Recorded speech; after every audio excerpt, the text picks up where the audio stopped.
Good morning! So day 1 na ng ating tour dito sa Taiwan at nagpe-prepare na kami ngayon dahil marami-rami tayong pupuntahan na tourist spot around lang dito sa Taipei, Taiwan.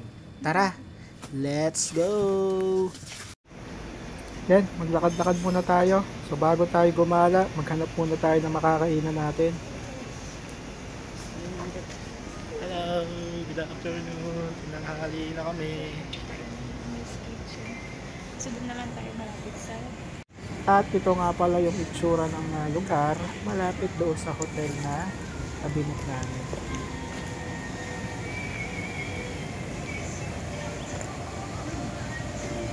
Tayo. Here, lamig.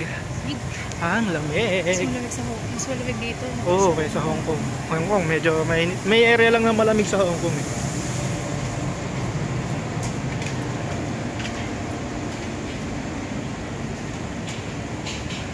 Hanap muna kami ng pagkain.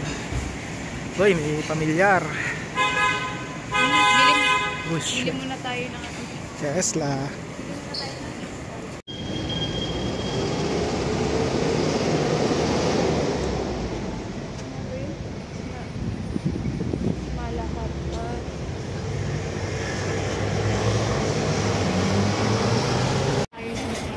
At dito nga pala kami napunta sa Lao Shandong Noodles. So tara, try natin kung ano yung mga meron sila. Ang daming tao dito sa Lao Shandong. So kung titignan mo, para sa common na canteen sa atin or common na nakainan. And ang napili namin kainin is itong tinatawag nilang beef noodles. Para siyang mami sa atin na sa Pilipinas. May halo siyang beef, tapos may taba, and then meron siyang noodles. And kung papansinin niyo yung noodles, malapad. Hindi yung common noodles no, na alam natin sa mga mami. Malapad yung noodles nila. And medyo spicy siya. Okay? Say hi! Hi!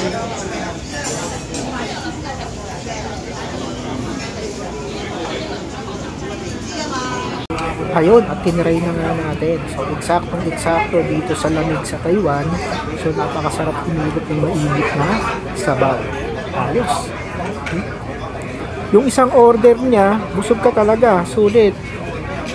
So, bali ito yung presyo nung kinain namin. So, 460 New Taiwan dollars. Parang sa Hong Kong din no? Yung part na to. Parang silang ano.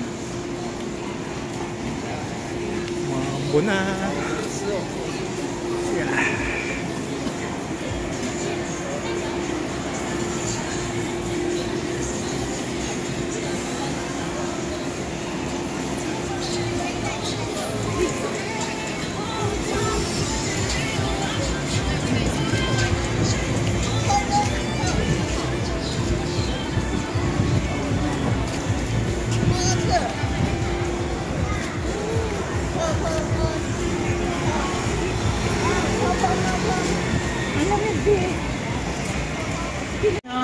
At yun, nakarating na nga tayo dito ngayon sa Ximen Station. And ito nga pala yung tinatawag nilang Rainbow Crosswalk. So isa sa mga sikat at dinadayo rin dito sa Taipei. So marami yung nagpapapicture dyan.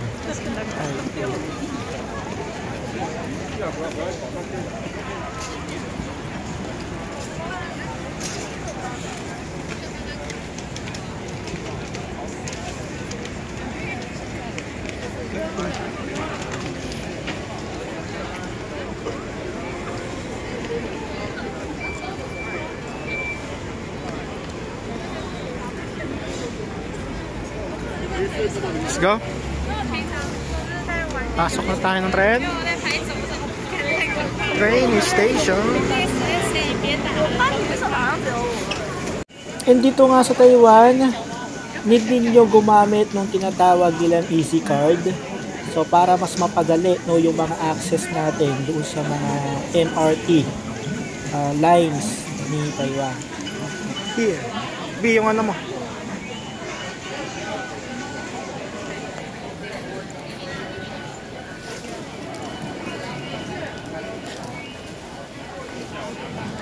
Ano? Close. So, yung AC card kasi is niloloadan lang siya. And pag may load na yung AC card mo, itatap mo na lang siya doon sa mga entrance papunta sa sa mga line station nila rito sa Taiwan. So, mas mabilis kaysa sa mga cash na mga payment. At ngayon naman, diretso tayo dito sa Banan Line. Ito kasi yung train na sasakyan natin papunta ng Lohas Park. And sakto, nakasakay agad tayo ng train dito. So, mabilis kasi yung mga interval ng train nila rito. Hindi ka na kailangan mag-antay pa ng matagal. Ngayon, nakababa na tayo ng train. So, hahanapin na lang natin yung exit palabas ng MRT station. So, dito naman may mga symbol. So, hindi kayo maliligaw. Basta sundan nyo lang yung mga arrow nila rito. After namin makalabas ng MRT station, sumakay kami ng bus papunta ng Lohas Park. And easy card din po yung gagamitin natin payment dito. So once na sumakay kayo ng bus, kailangan yung sa kitap doon sa mga sensor nila. And kapag tayo ay bababa na rin sa destination natin, itatap ulit natin yung ating easy card. So para mabawas yung payment natin doon sa pamasahe natin. Touchdown, Lohas Park. Ayan, nakarating na nga tayo rito. So, medyo umuulan-ulan ngayon dito sa Lohas Park. And pabigla-bigla ang ulan dito sa Taiwan. So, medyo maputik itong ating gala ngayon. Ano ba meron dito sa Lohas Park? So, dito kasi natin makikita yung mga cherry blossom nila na puno, no? At yun, yung mga nakikita nyong kulay pink na yan. So, yan yung mga sasadyain natin. Okay? So, doon sa banda ron, punta tayo. So, medyo marami pa roon na cherry blossom tree.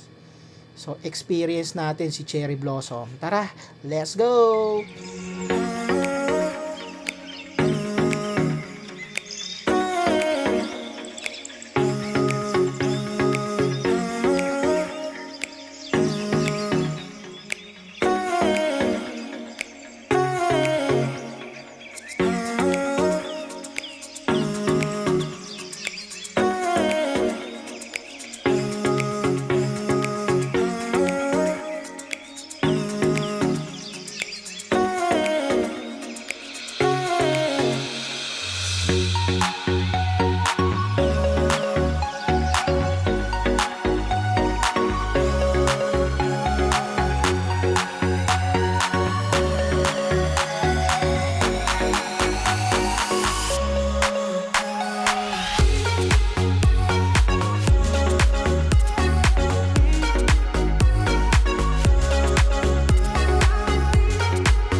After natin ma-experience yung Lohas Park, kaya naglalakad na nga kami pabalik dito sa bus station. So ito naman ay walking distance lang from Lohas Park. Ang susunod nating pupuntahan ngayon ay si Taipei 101. Isa din sa mga kilalang tourist spot sa Taipei. And ang kagandahan dito sa bus station nila, meron silang mga monitoring kung kailan darating yung bus mo. So, mamomonitor mo talaga kung malapit na yung inaantay ng bus. Ngayon, nakaupo muna kami dito at nag-aantay ng bus na sasakyan namin. So, yung bus na sasakyan namin is bus 281. At kung makikita natin dito sa monitor nila, ang sabi dyan is coming. So, malapit na. Inaantay na lang namin yung bus. Check natin kung accurate talaga yung monitoring. And yun na nga. So, dumating din yung ating bus 281. Yan, papunta ng Taipei 101.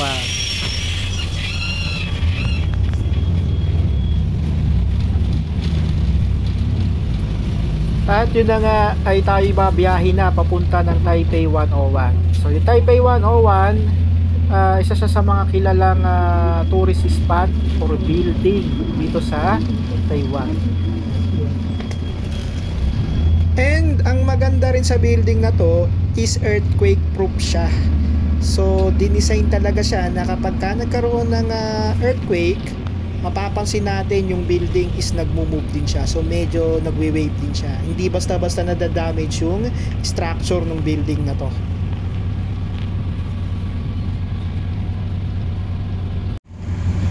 Yun, yung nakikita ng building na yan, siya si Taipei 101. So siya yung pupuntahan natin, and siya yung pinaka-tallest building dito sa Taiwan. Ka lang. Yung isa. Ano naman? 我没有上去，我只有去过。 Doon may ilo.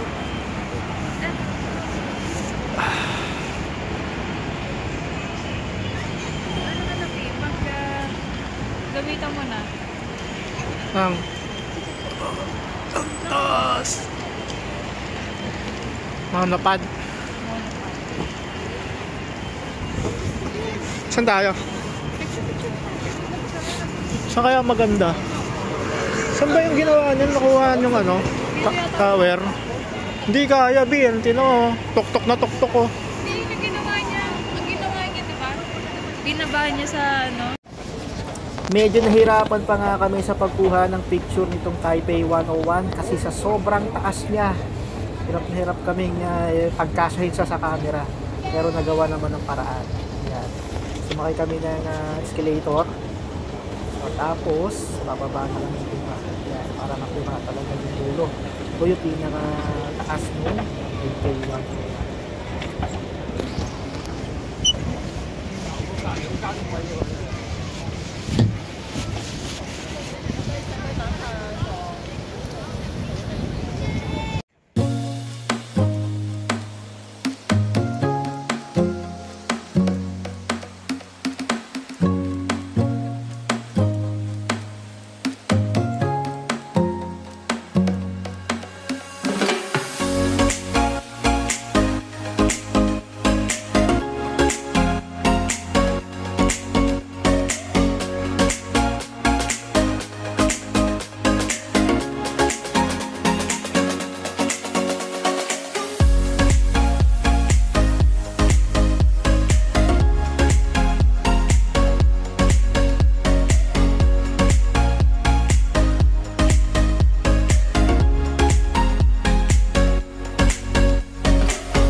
And after nga natin ma-experience ang Taipei 101 ay bumiyahe rin tayo papunta dito sa Chiang Kai-shek Memorial Hall dito din sa Taipei, Taiwan.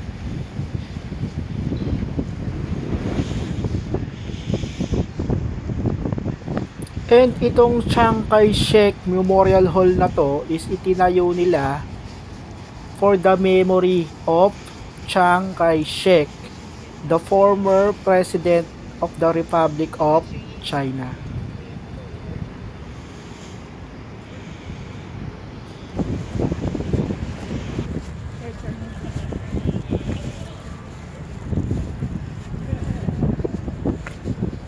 So ngayon naman, try natin pumasok sa loob. So check natin kung ano ba yung mga makikita natin dito sa loob ng Chiang Kai-shek Memorial Hall. Ayun pala yung shortcut. Shortcut? Hindi sa likod. Ganda.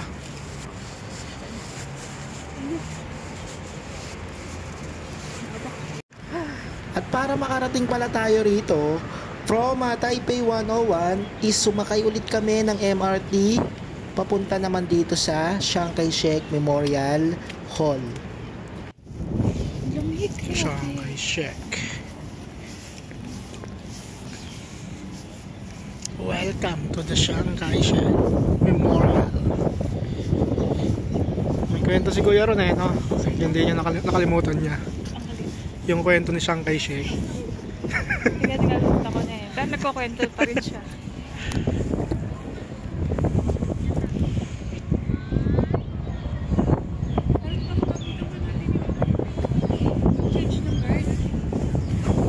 Change of guard. Meg.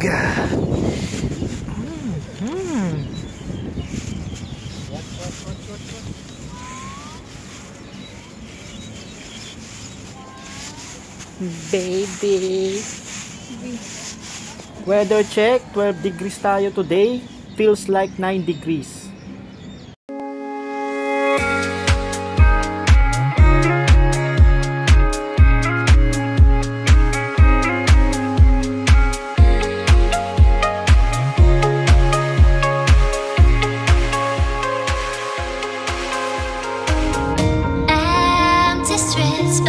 Searching for your trace in the dark, losing myself in the endless memories of the end right from the start.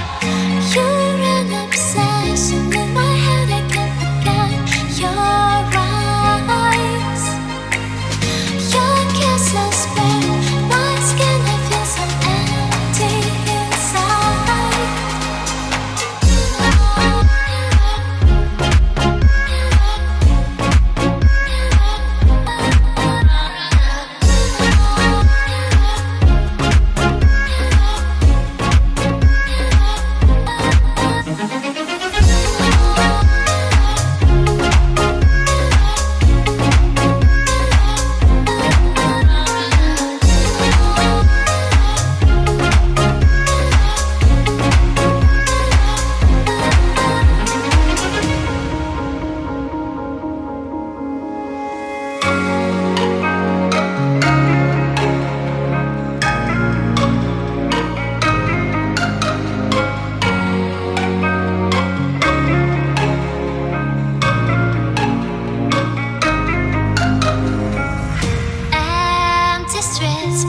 Searching for your trace in the dark, losing myself in the endless memories of the end right from the start.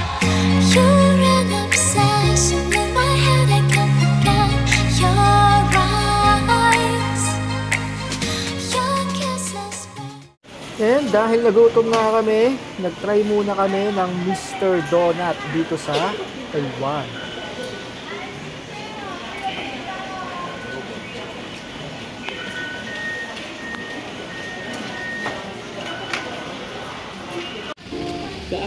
At bago nga matapos ang araw na ito ay dadaan naman tayo dito sa huling destination natin ngayong araw. So ngayon is pupunta tayo dito sa Longshan Temple. So itong Longshan Temple na to is ito yung pinakabahay sambahan nila rito. So ang sinasamba nila rito si Buddha. Ayan. So ngayon naman, tara, try na natin pumasok. So tawid tayo. Pasok tayo dito sa pinaka-gate at entrance ni Longshan Temple.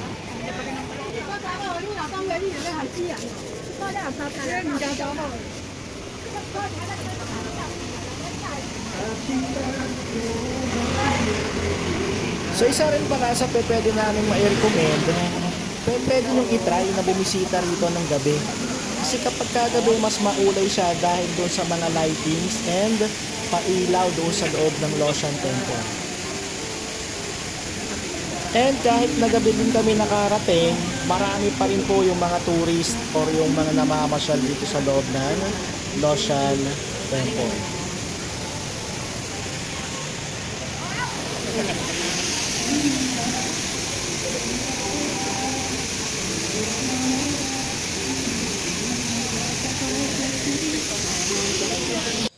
And pagpasok mo nga ng gate, bandang right side is may makikita tayo dito na waterfalls. And ang kagandahan kasi nito sa gabi ay tinututukan nila yan ng mga lightings.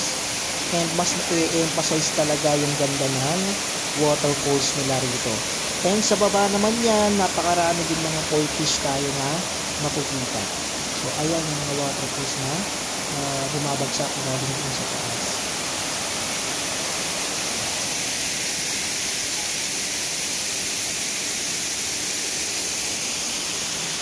And syempre, bago tayo pumasok, ay kailangan meron muna tayong picture dito sa harap ng ating waterfalls.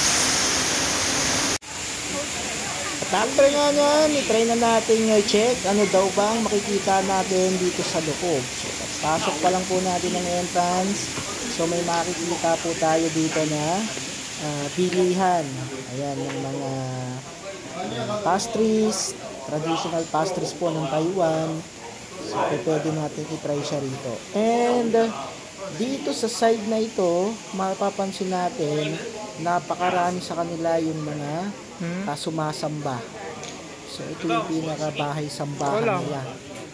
And, ito nga, no, isa sa mga napansin ko rin dito sa gitna, is meron din isang malaking temple kung saan maraming tao ang nandun sa loob ng temple at sumasamba siya. And next na napansin ko rin, meron ditong long table kung saan may mga naka-ready siyang plate. So, I think ano to, no, for offering ata nila to. So, parang ganon, no. And nandito yung mga ano nila, yung mga foods kung kung mag-o-offer ka. So, kailangan mong bumili dyan. And then, pwede mo siyang ilagay dito sa long table.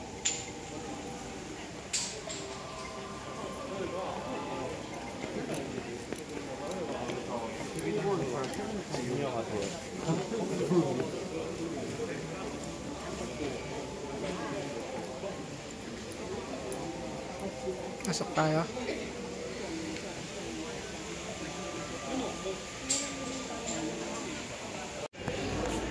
Pumasok din kami sa likod ng temple. So para i-check kung ano yung mga meron dito.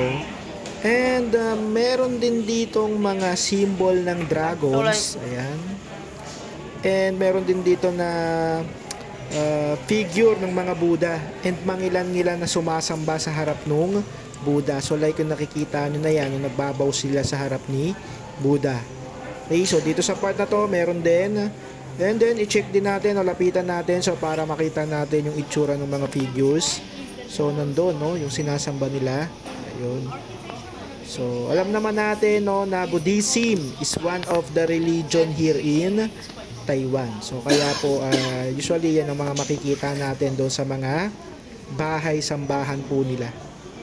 So tara, no, samahan nyo pa rin ako mag-ikot at i-check natin ano pa ba yung mga makikita natin dito sa Loshan Temple.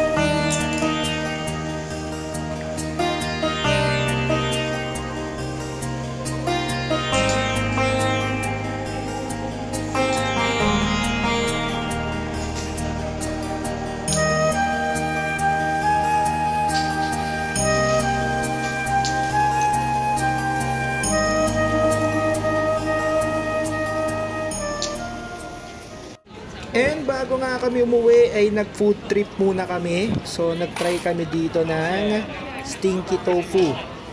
So deep fried tofu yan. And then hinaluan nila ng vegetables and meron siyang matamis na sauce. So ito po ay must try, no, kapag pumunta kayo dito sa Taiwan. So kailangan yung i-try yung tofu nila. So bukod doon ay nag-try din kami nung mga barbecue nila rito. So ang hahaba ng stick ng barbecue nila. Sulit na yung isang barbecue rito. Busog ka na. And after na maluto ng barbecue is naglakad-lakad muna kami para i-check pa kung ano pa yung mga ibang street foods na makikita namin dito.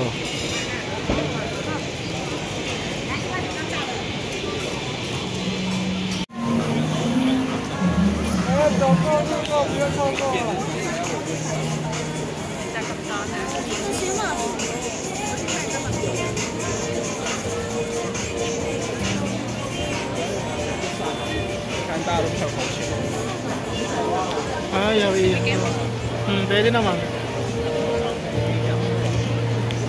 Chick. Pork. Oh.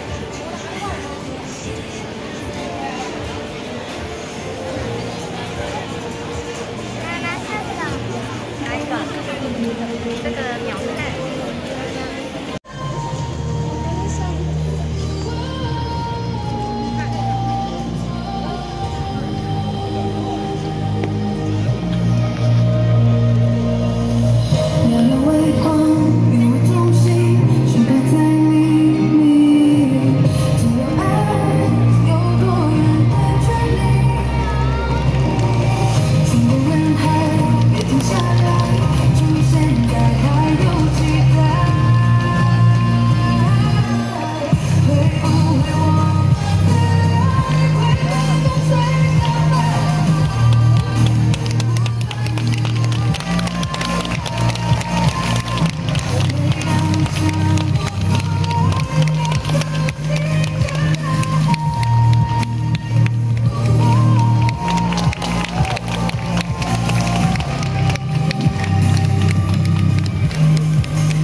At yan na nga po ang day 1 ng ating city tour dito sa Taipei, Taiwan. Sa mga makakapanood po pala ng video na ito, palambing naman po ako ng like and subscribe. So thank you and God bless.